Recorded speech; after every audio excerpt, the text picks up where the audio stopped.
En tout cas, devenir parent, fantasme en réalité, vous me direz ce que vous en pensez à la fin de la journée. Devenir parent, quand on veut devenir parent, on souhaite devenir parent modèle. Des parents sans histoire, comme on dit. C'est horrible, hein, ça commence mal. En tout cas, devenir les meilleurs parents du monde, des plus beaux enfants du monde, bien sûr.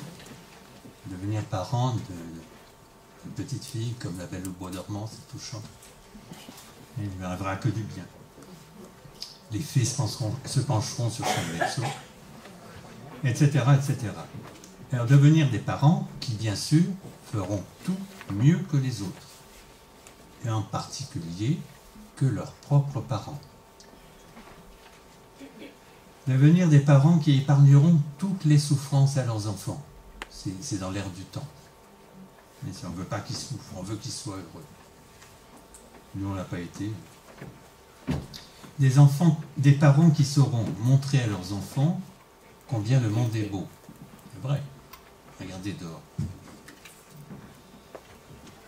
Combien le monde est beau et enthousiasmant. Combien la vie est belle avec ses parents.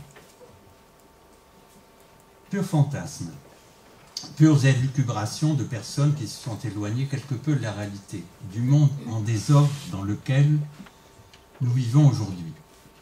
Un monde dans lequel la famille traditionnelle, c'est-à-dire la famille nucléaire, est bousculée, attaquée par les familles décomposées, par les familles monoparentales, par les familles dites recomposées, par les familles homosexuelles. Un monde dans lequel chacune ou chacun, hétérosexuel ou homosexuel, peut revendiquer de maîtriser la procréation et la filiation à l'aide des progrès de la science. Alors, devenir parent, pourquoi, de qui et comment? Devenir parent, pourquoi? Est-ce que c'est pour faire plaisir à mes parents ou est-ce que c'est pour les faire taire? Eux qui, depuis que je suis en couple, n'ont de cesse de me dire, de me dicter ce qui est bien pour moi. Quand vous mariez-vous, avez-vous pensé à la maison? Tu n'es pas encore enceinte. Jusqu'à mon banquier qui me propose des prêts d'installation et des prêts immobiliers et qui a rajouté, si vous êtes marié, ce sera beaucoup plus intéressant. Et si vous avez des enfants, ça le sera encore davantage. Les impôts aussi, j'ai oublié le fisc qui donne certains avantages quand on a des enfants. Ou bien est-ce parce que mes parents se sont séparés lorsque j'étais petit? Ceux de mon amoureux aussi d'ailleurs. Et j'en ai beaucoup souffert. Mon amoureuse aussi, est-ce qu'elle m'a dit? Elle comme moi, nous n'avons pas réussi à restaurer leur couple. Mais ça, avec nous, ça n'arrivera pas. On ne fera pas ça à nos enfants. Nous, ça va être du solide. Et nous saurons leur expliquer que l'engagement des adultes vis-à-vis l'un de l'autre n'est pas le même que celui des deux parents vis-à-vis de leurs enfants. C'est le psy qui avait dit ça à nos parents quand on était jeunes. Et que lorsque les parents se séparent, il est important qu'ils maintiennent un continuum sur le plan affectif, en ayant un comportement mature, c'est-à-dire en respectant leur histoire d'amour, et en supportant que leurs enfants réagissent à toutes les ruptures dans leur affectivité, dans leurs repères spatio-temporaux et dans leur corps. Trop de parents encore pensent que parce qu'ils ont dit les choses, leur enfant ne devrait plus montrer des signes de souffrance. Il s'agirait alors de réparer ce qu'on a pu empêcher. Devenir parent, ça pourrait être aussi un moyen de faire plaisir à ses parents, de leur faire un cadeau, comme lorsqu'on a appris à marcher, comme lorsqu'on a appris à parler, comme on leur a donné notre premier caca dans le pot. Ça s'appelle être propre. On pourrait même dire qu'il s'agit alors d'un prolongement de la problématique oedipienne, ce qui a été évoqué tout à l'heure. On va donner un enfant à sa mère ou à son père. Devenir parent, avoir des enfants, peut aussi permettre de donner du sens, de retrouver du sens à son existence. En tout cas, d'en avoir l'impression. Enfant, c'est le futur père qui parle. Enfant, ce que je faisais, c'était pour faire plaisir à mes parents, à ma maîtresse, à tous les adultes qui s'occupaient de moi. À l'adolescence, je ne savais plus où j'en étais. Je ne supportais plus de faire comme on me demandait. J'essayais de me faire plaisir à moi, mais je n'y arrivais pas. Je ne supportais plus la solitude. Heureusement, je suis tombé amoureux. Et là, tout a changé. Avec elle, nous avons tout de suite parlé d'enfants. Dans ce cas, il apparaît que devenir parent permettrait de repousser, sinon d'éluder, des aspects dépressifs liés à la séparation normale avec ses propres parents. Avoir des enfants permettrait de retrouver son enfance perdue, de retrouver une atmosphère familiale, de passer à nouveau ses journées dans le bruit et l'agitation, entouré par la marmaille. Ça nous permettrait quelques petits bénéfices secondaires. Par exemple, revivre le merveilleux des fêtes familiales au pied du sapin de Noël. Vous êtes d'accord, c'est merveilleux ce moment. Il s'agirait donc d'établir une sorte de continuité psychique entre les différentes générations. Devenir parent pour transmettre un nom, pour s'inscrire dans une lignée, dans une filiation. Avec l'évolution de nos sociétés, ça devient de plus en plus compliqué. Et puisque maintenant, ça n'est pas on peut prendre le nom de la mère comme étant le premier nom de l'enfant. De plus, la biologie s'en mêle également. Dans certains cas, beaucoup plus rares, devenir parent permettrait d'être enfin reconnu, aimé, par un bébé qui se laisserait dévorer. Ce serait une tentative de recréer du lien d'attachement. Ça peut être aussi devenir parent d'un enfant qui vous obéira au doigt et à l'œil, ou bien devenir un parent d'un enfant roi, celui ou celle que nous n'avons pas pu être. Devenir parent d'un enfant dont je saurai tout, car il est ma chair, car il est mon sang. Devenir parent pour le plaisir, la plénitude d'être enceinte, le plaisir d'être rempli. On pourrait presque dire repu. Devenir parent, tout simplement, pour donner un enfant comme gage d'amour à son amoureuse ou à son amoureux.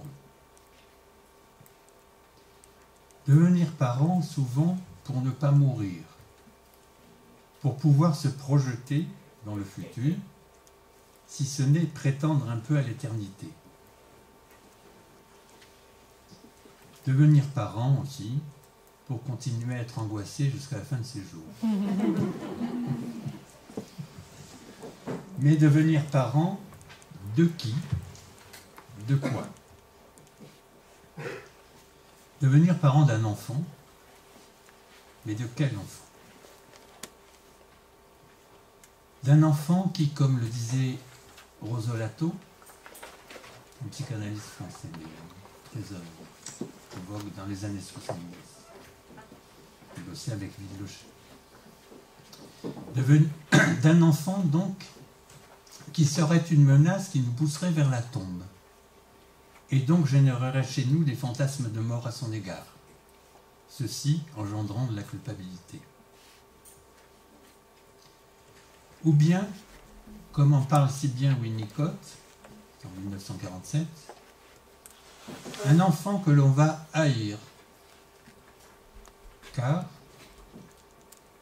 ça n'est pas l'enfant de ma propre conception mentale, c'est pas celui que j'imagine. Il n'est pas l'enfant du jeu, de l'enfance, l'enfant du père, l'enfant du frère, etc. Et il n'est pas produit par magie. Il va être un danger pour mon corps, pendant la grossesse, mais aussi à la naissance.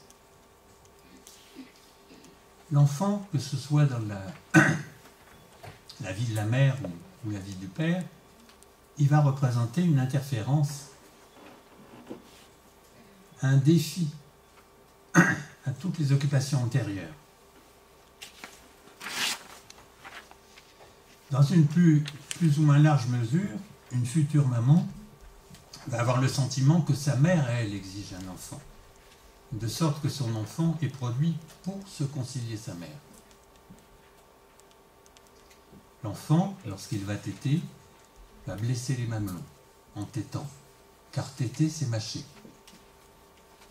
Il va être cruel, il va la traiter comme moins que rien, comme une domestique sans gage, comme une esclave. Et pourtant, elle doit l'aimer, lui, et ses excréments avec, et tout, au moins au début, jusqu'à ce qu'il ait des doutes sur lui-même. Il essaye de lui faire du mal, il lui donne des coups de pied, il la mord de temps à autre, tout cela par amour. Il va montrer la désillusion qu'il ressent à son égard. Son amour brûlant est un amour de garde-manger, de sorte que lorsqu'il a ce qu'il veut, il la jette comme une pelure d'orange. C'est Winnicott qui dit tout ça.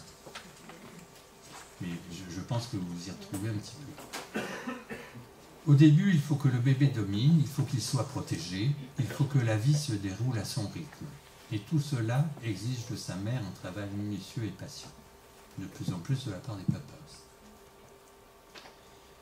Par exemple, il ne faut pas que la maman soit anxieuse quand elle le tient. C'est une anxiété qu'on ressent souvent quand on est parent pour la première fois.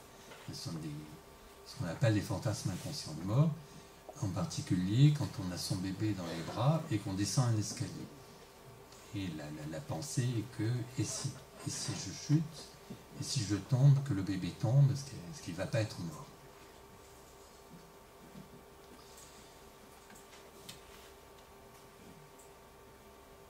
Il est soupçonneux. Il refuse à un certain âge sa bonne nourriture et la fait douter d'elle-même. Mais il mange très bien avec sa tante ou avec sa nourrice. Après une matinée épouvantable avec lui, elle sort. Il sourit à un étranger qui dit « comme il est gentil ».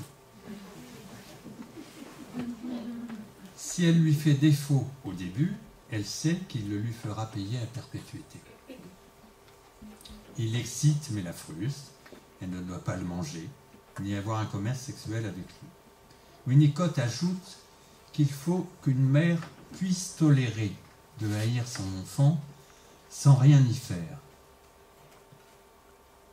Ce qu'il y a de plus remarquable chez une mère, c'est qu'elle est capable d'être si maltraitée par son enfant et de le haïr autant, sans s'en prendre à l'enfant, quoique de temps à autre ça arrive, et d'attendre la récompense, et sans attendre la récompense qui s'offrira ou ne s'offrira pas à une date ultérieure.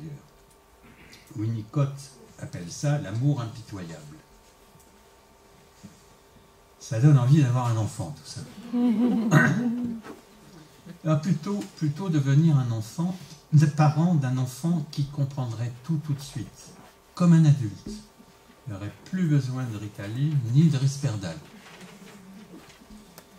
Et ça ferait super plaisir aux enseignants. Il comprendrait immédiatement ce que j'attends de lui, il ne réagirait pas à la frustration. C'est quand même bizarre, ces enfants qui font des colères quand on leur refuse quelque chose d'agréable. Un enfant qui ne serait pas égocentrique, qui serait plein d'empathie pour ses parents et pour les adultes en général. Un rêve. Un vrai fantasme. Un enfant dont tous les besoins seraient immédiatement comblés. Est-ce que ça existe? Mais oui, dans nos fantasmes, dans nos rêves. Devenir parent ainsi d'un bébé ainsi, ce serait revenir au départ de la Genèse, revenir à Adam et Ève. Que c'est bien ce qui nous hante, en permanence.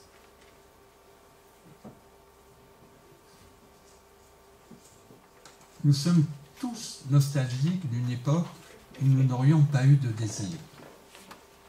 Car pour Adam et Ève, c'est bien le désir qui a fichu le grand bazar. Et c'est depuis que nous cherchons tous les moyens possibles pour nous amender, afin de revenir à la case départ. Cet enfant dont nous voudrions devenir parents, il va conjurer le mauvais sort. Il va traverser la scène du monde comme une étoile.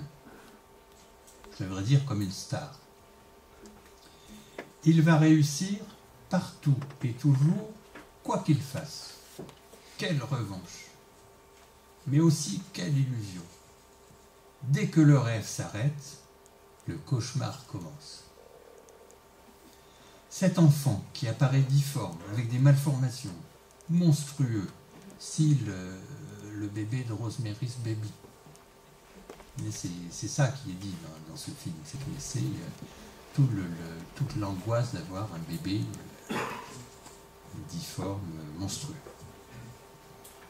Cet enfant qui apparaît difforme avec des malformations, monstrueux, une bouche pas terminée, ou bien sans bras ni jambes.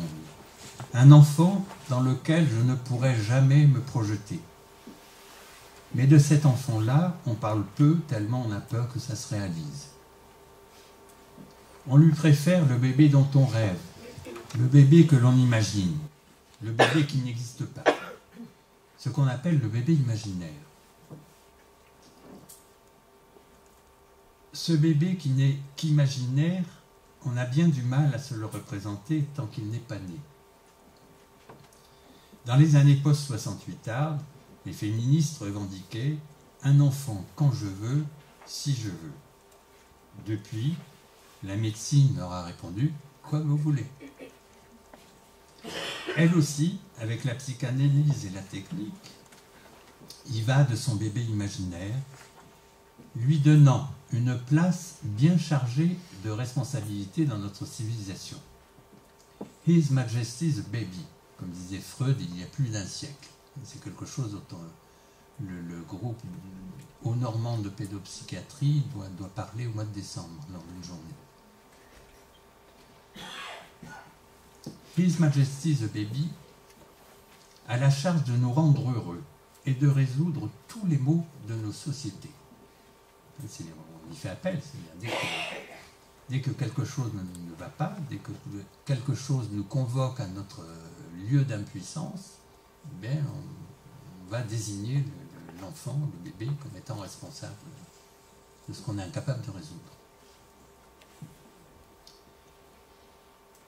L'art de l'imaginaire et du leurre de ces sociétés savantes nous promet des enfants de qualité qui ne peuvent nous décevoir. Leur production est maîtrisée. Il y a la contraception, l'IVG, etc. La fabrication est mise en marche. Les PMA, l'adoption. Il y a un contrôle qualité, les dosages sanguins, les échographies, les amniosynthèses. Et la livraison, généralement, est contrôlée. L'accouchement médicalisé, si ce n'est programmé. Peut-être que seul le service retour n'est pas encore très au point.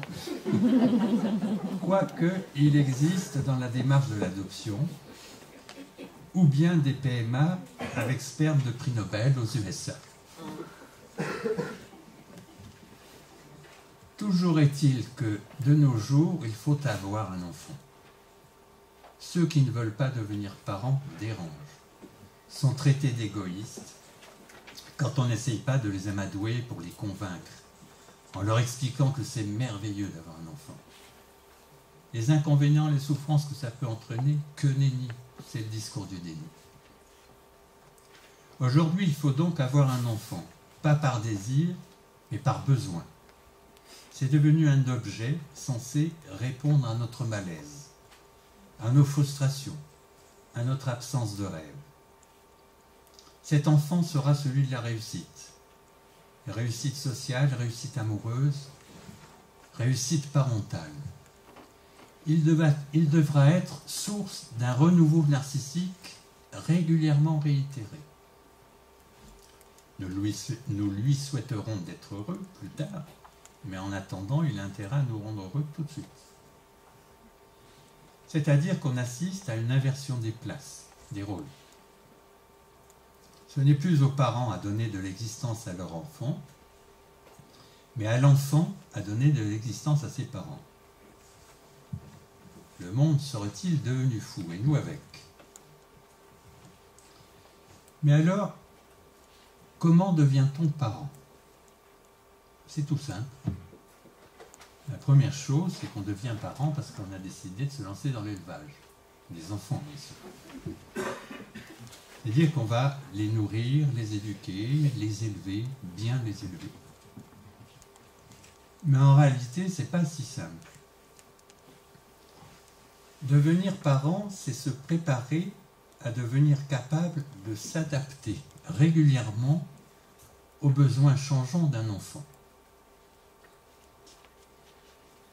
C'est accepter et être prêt à tout un ensemble de réaménagements psychiques et affectifs. C'est valable autant pour la future maman que le futur papa. Le futur papa, il ne pourra plus aller au bistrot avec les copains le soir, plus faire du vélo le samedi, du foot le samedi soir et aller à la chasse le dimanche. Il faudra qu'il soit à la maison. Comment? Pas gagné. C'est avoir la volonté d'établir réellement des liens entre le nourrisson et nous, entre enfants et parents. C'est-à-dire que l'un ne va pas sans l'autre. C'est cette expérience vécue comme telle qui va donner consistance au devenir père, au devenir mère, et qui dans le même temps va permettre la construction de l'identité de l'enfant. Cette création de liens peut être illustrée par le plaisir qui est présent dans l'acte de maternage, aussi bien du côté de la mère que du côté du père, mais aussi par les sentiments de haine que peut ressentir l'enfant ou bien les parents. Ce sont donc les pulsions de l'enfant et celles des parents qui vont s'intriquer dans l'espace de maternage, au plus grand bénéfice de l'un comme de l'autre. Ces liens sont donc des interactions et se construisent dans un système actif, dans lequel le bébé va montrer de véritables conséquences. Le devenir parent va donc être pris dans un rythme, dans un tempo de rencontre avec le bébé, avec l'enfant. Dans des conditions satisfaisantes, un véritable espace esthétique, de création esthétique, va se développer entre les parents et leur enfant. Le bébé va trouver au plus profond des yeux de sa mère ou de son père ce qu'il y a de plus beau. Et sa mère ou son père vont contempler cette plus grande merveille du monde. Elle ou il va être en contact, au travers des échanges avec son bébé, en contact avec la réalité psychique du bébé.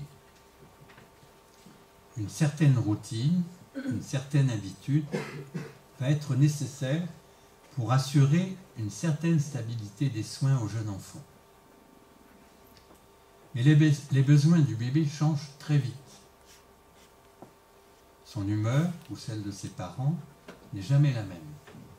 Et c'est ce que Mme Goguet disait tout à l'heure par rapport au trop d'excitation parfois qu'il peut y avoir chez un bébé. C'est-à-dire en tant que jeune parent, on n'est pas suffisamment attentif à toutes les réactions physiques du bébé. Le bébé, quand on est en communication avec lui, par exemple, il y a un moment où il a besoin de se retrouver, se replier sur lui, il va fermer les yeux. Et à ce moment-là, il faut lui foutre la paix. Il ne s'agit pas de continuer à le titiller. Cela va demander beaucoup de créativité aux parents et aux bébés afin de s'adapter à l'un comme à l'autre. On a donc affaire à une véritable partition d'orchestre qui doit pouvoir sans cesse être jouée et rejouée dans des modes parfois très différents. Ces liens qui constituent la parentalité peuvent être fragilisés dès que leur trame, dès que leurs rythmes vont faire défaut. Comme lorsqu'une mélodie se trouve envahie par un bruit inintelligible, par le bruit de tous les accros de l'existence, par l'irruption dans l'espace de créativité de l'enfant et de son environnement d'une personne nouvelle. Ce lien qui a commencé à se construire entre les futurs parents et leur enfant se manifeste dès le désir d'enfant.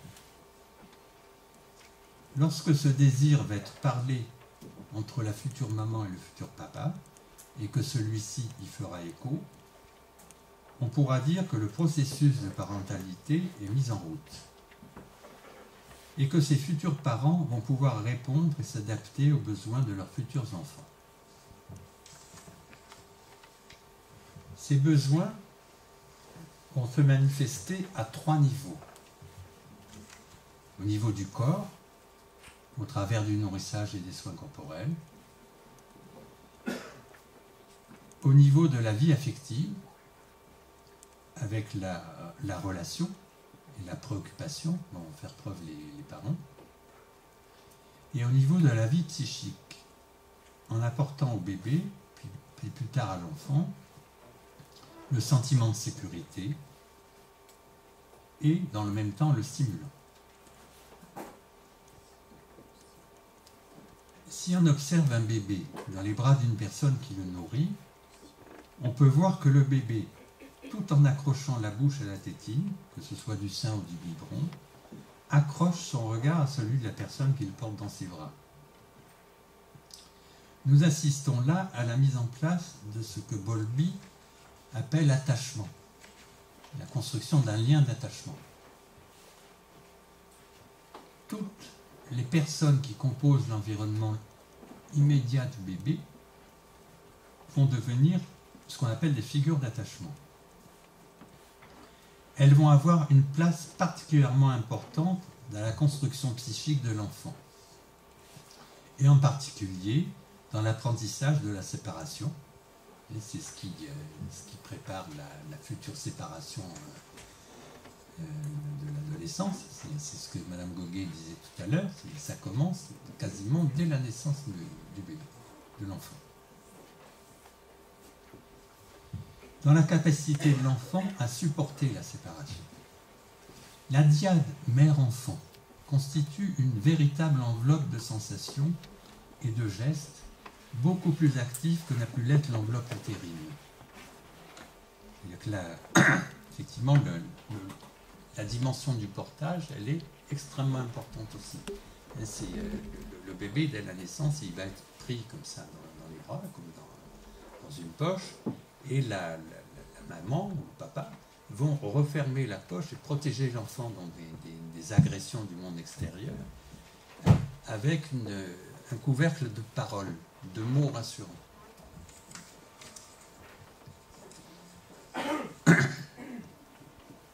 C'est ce que Brazelton appelle l'enveloppe maternante, et qui n'est rien d'autre que la sollicitude maternelle qui prévient et comble au fur et à mesure les besoins de l'enfant. Au début de la vie, l'enfant ne possède pas ce que Mélanie Klein, elle aussi, appelle la permanence de l'objet. C'est-à-dire que lorsqu'il se sépare d'une figure d'attachement, c'est comme si cette figure avait disparu pour toujours. Lorsqu'il la reverra, il sera obligé de reconstruire la relation, le lien, de A à Z. Progressivement, ça sera moins compliqué. C'est pour cela que l'absence, la séparation, ne doit pas être trop longue dans le temps. Winnicott le précise de cette manière. Il ne faut pas que la mère, ou le père, c'est-à-dire quand Winnicott parle de la mère, c'est toujours de la mère environnement. C'est-à-dire qu'il parle toujours de la mère et du père en même temps. Considérant qu'au début, dans les premiers mois de la vie de l'enfant, le père a une fonction essentiellement maternante. Même s'il y a la fonction symbolique, mais dans sa relation avec l'enfant, il a un rôle essentiellement maternel. Il ne faut pas que la mère s'absente un temps au-delà duquel le bébé ne serait plus capable d'en garder le souvenir vivant. Et pourtant, dès sa naissance, l'enfant va être dans l'obligation de subir les séparations de la vie quotidienne dues aux besoins physiologiques, le sommeil, aux besoins de la vie psychique, le retrait parce qu'il y a trop d'excitation, de la vie personnelle, de la vie sociale des parents. Pour créer ce climat de sécurité, accompagner tous les gestes et les mouvements, tous les actes dans la relation avec l'enfant, avec des mots. Donc en verbalisant le plus possible ce qui est mis en acte. Peu à peu, l'enfant pourra faire la distinction entre des besoins corporels et des besoins psychiques. C'est la période que Didier Houzel appelle l'enveloppe habitat. À un moment de son développement, l'enfant va rechercher la relation avec le mode verbal, sur le mode verbal, en apprenant à moduler son babillage, sa voix. Lors des moments de séparation, il sera capable d'exprimer un certain nombre de sensations. La joie, la déception, la colère, la protestation. Par le moyen de ses rires, de ses cris, de ses pleurs. Alors là ça vous montre à quel point c'est important d'observer son bébé, son enfant. C'est-à-dire qu'un bébé qui pleure, ça n'est pas un bébé qui a forcément envie d'être pris dans les bras, ou un bébé qui a envie d'avoir la bouche bouchée par la tétine ou par des animaux. C'est un bébé qui a envie d'être dans la relation. Et on peut lui parler.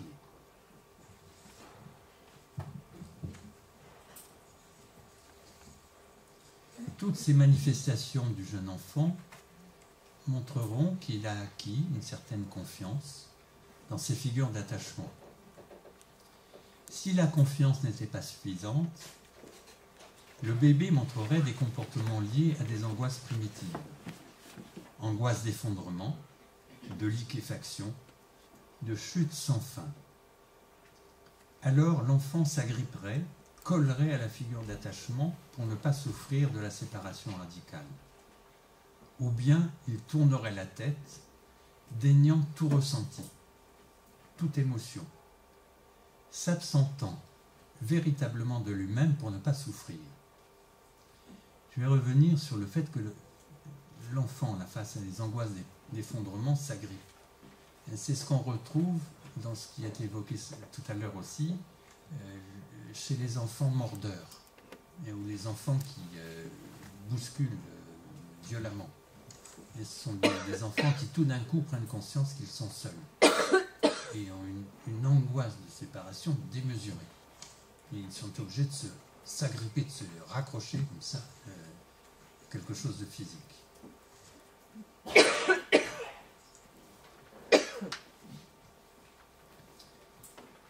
L'enfant peut également transformer son ressenti en son contraire. C'est le même pas mal des enfants plus grands. Ce sont les prémices de la construction de défenses perverses. Et il y a donc un risque vital pour le bébé lorsqu'il n'est pas mis rapidement fin à ce type d'angoisse.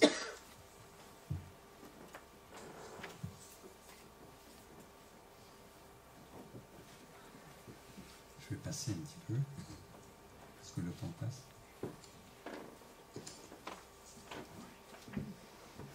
L'enfant, peu à peu, va s'individualiser, se retrouver dans ce que Anzieux, dans son livre Le Moi Peu, appelle l'étape de l'enveloppe individualisante imaginaire. Grâce à cette individualisation chez l'enfant et à la présence de la mère environnement, l'enfant va pouvoir construire psychiquement ce qu'on appelle un espace transitionnel qui lui permettra d'assurer l'union de sa peau, qu'elle soit réelle ou psychique, avec la peau de sa mère, ou de ce qui sera figure d'attachement. et aussi d'en assurer la séparation, atténuant ainsi le fantasme d'arrachage. Cela va conférer à l'enfant le sentiment de confiance dans sa propre existence, mais aussi dans l'existence d'un monde extérieur qu'il peut maîtriser. C'est l'amorce de la permanence de l'objet. C'est-à-dire la capacité de l'enfant à supporter la séparation d'avec une figure d'attachement.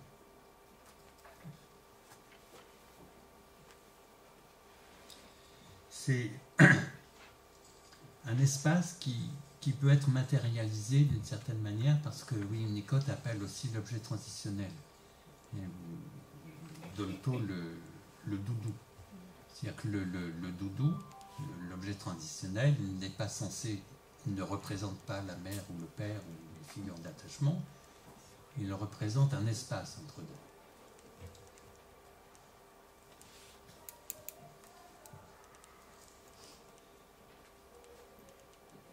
Lorsque la mère sera discrète, mais suffisamment attentive, lorsqu'elle le laissera seul, en protégeant et en respectant cette solitude, il éprouvera un sentiment de continuité lui-même, car il aura introjecté cette sorte de présence symbolique, rassurante, cette sorte de véritable ange gardien au sein de son appareil psychique. C'est ce que Anzieu appelle l'enveloppe tutélaire.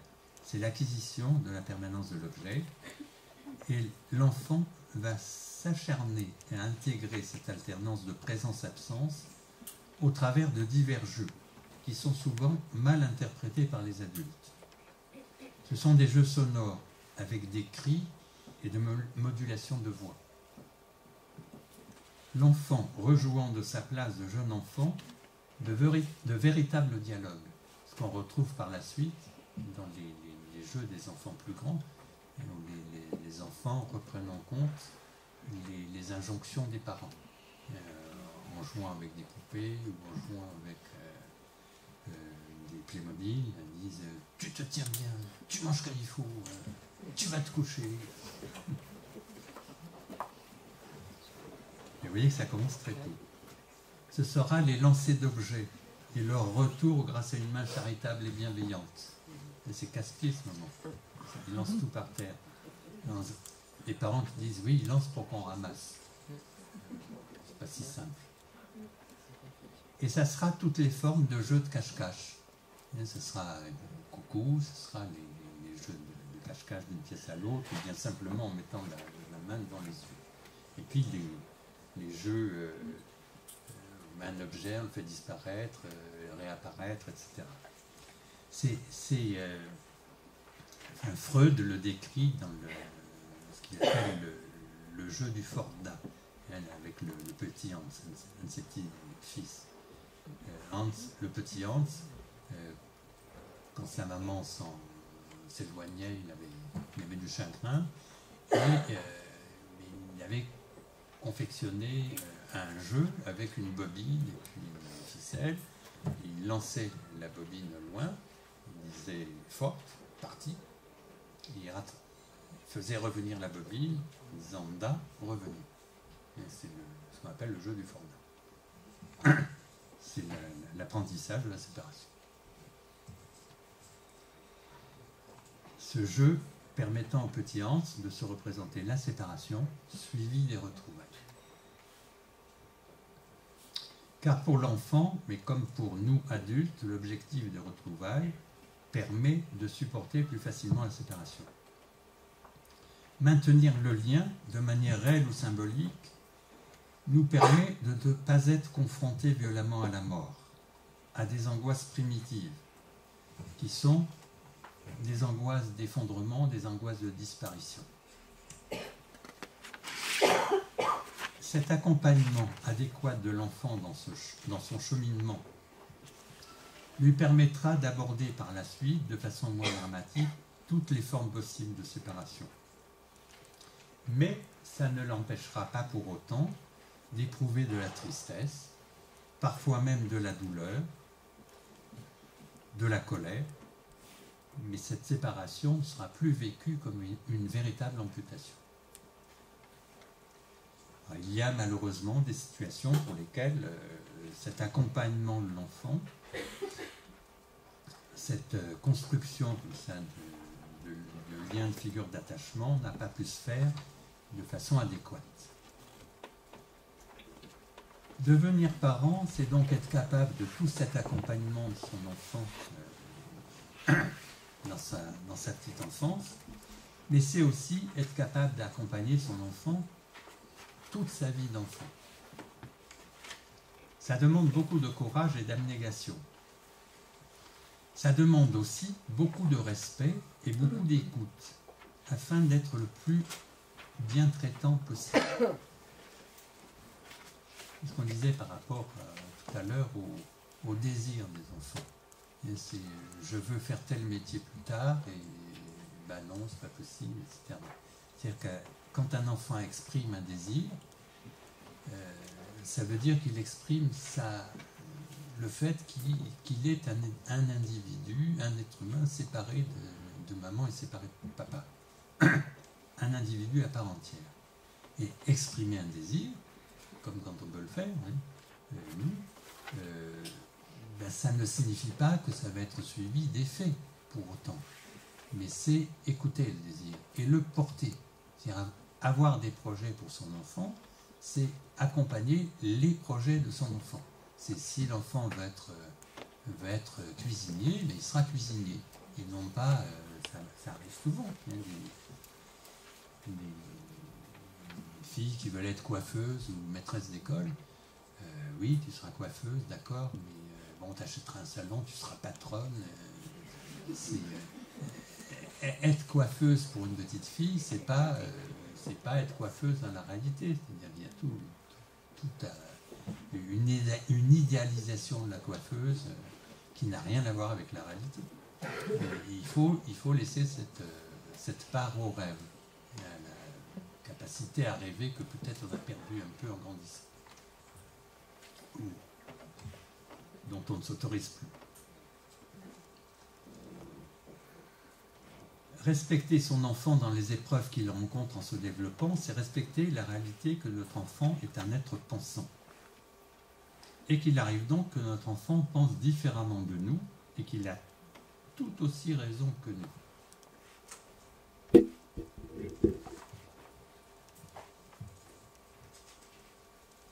Un exemple encore, c'est que, effectivement, à un certain âge, ça correspond souvent au moment de l'angoisse du 8e mois. Donc on dit que les enfants ont peur du noir. J'en ai rencontré plein, ils avaient peur des Arabes, mais pas des Noirs. Pour vous dire qu'on dit peur du noir bien mal à propos. On devrait dire peur dans le noir et peur des endroits sombres. C'est ça la réalité. L'association entre l'angoisse du 8e mois, qu'on appelle l'angoisse de l'étranger, et la peur du noir, dans le discours des parents, va faire que, inconsciemment, on va construire des comportements pas toujours tolérables. Alors, il y a des parents qui savent très bien qu'il est normal que les enfants aient peur dans le noir, et donc ils vont laisser une veilleuse allumée, parce que tout le monde leur a dit qu'il fallait faire comme ça. Mais dès que l'enfant va être endormi, ils vont éteindre la lumière. C'est ça, ne pas respecter le désir de l'enfant, et respecter le développement de l'enfant là où il en est. Qu'est-ce qui va se passer? L'enfant, il va se réveiller dans la nuit, il va se retrouver dans l'obscurité totale, et il va hurler. Et puis, de jour en jour, au moment d'aller se coucher, l'enfant va être de plus en plus angoissé. On a réussi un truc bolide, c'est à construire un santo chez notre enfant. Alors c'est respecter, c'est être à l'écoute, et puis arriver à relativiser tout ça.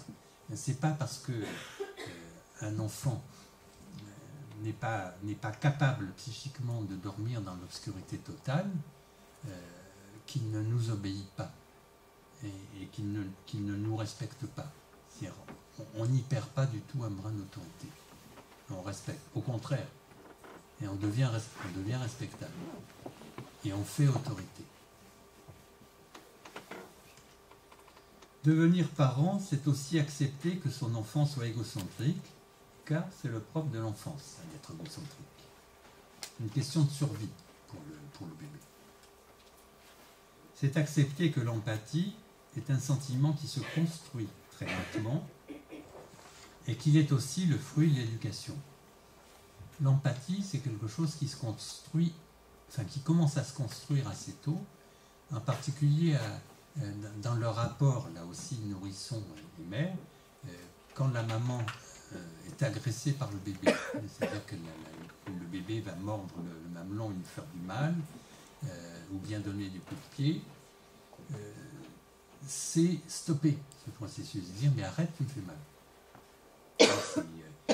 Et le bébé, si on l'observe, va avoir une position de retrait, et c'est ça qui va construire chez lui, commencer à construire le sentiment de culpabilité. Et le sentiment de culpabilité permettant le mécanisme de la réparation, et donc la relation empathique avec l'autre.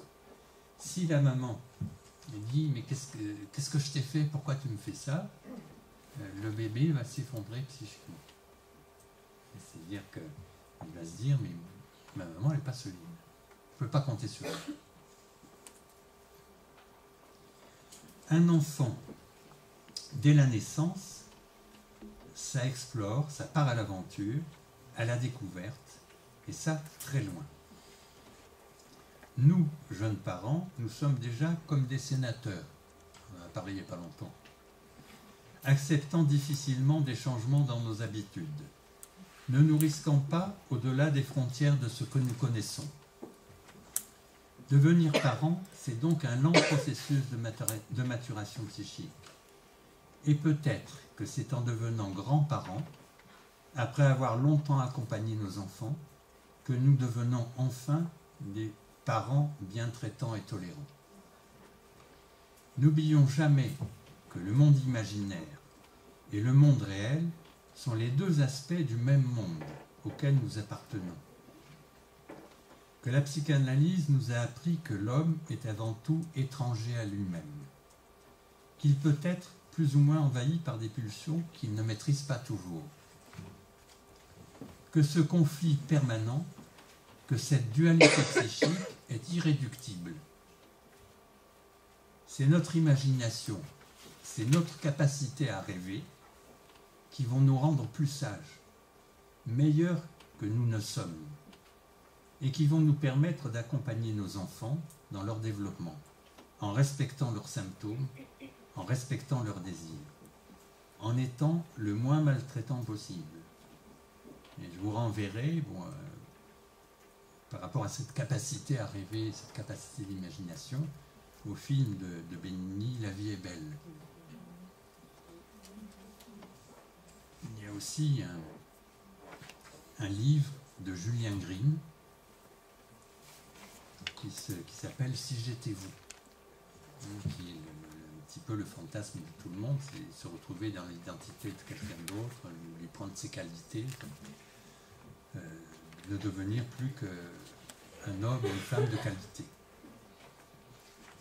Et puis, pour quelqu'un qui a beaucoup rêvé, dont on a arrêté brutalement les rêves un jour, c'était Martin Luther King, qui dit « I have a dream », qui rêvait effectivement d'un monde où les enfants noirs pourraient avoir les mêmes droits que les enfants blancs, où j'ai un rêve, dans un des passages de son allocution, c'est « J'ai un rêve que mes 4 petits-enfants vivront un jour dans une nation où ils ne seront pas jugés par la couleur de leur peau, mais par le contenu de leur caractère. » C'est quelque chose qui peut s'adapter à toutes les situations qu'un enfant peut rencontrer. C'est-à-dire qu'un enfant, c'est pas parce qu'il est hyperactif qu'on doit le mettre au banc de la société ou au banc de l'école, enfin le rejeter. Aujourd'hui, tout ce qui est angoissant pour nous, on a tendance effectivement à le rejeter, de plus en plus, au lieu de tenter de comprendre. Voilà.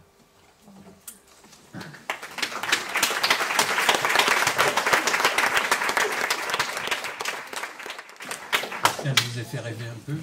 Oui, alors merci M. Maillot, parce que non seulement, effectivement, alors en tout cas rêver peut-être pas, mais réfléchir sûrement, et puis d'avoir tenu une sorte de consigne, hein, de ne pas aller au-delà de 45 à 50 minutes. Merci, hein, le propos était probablement pas facile.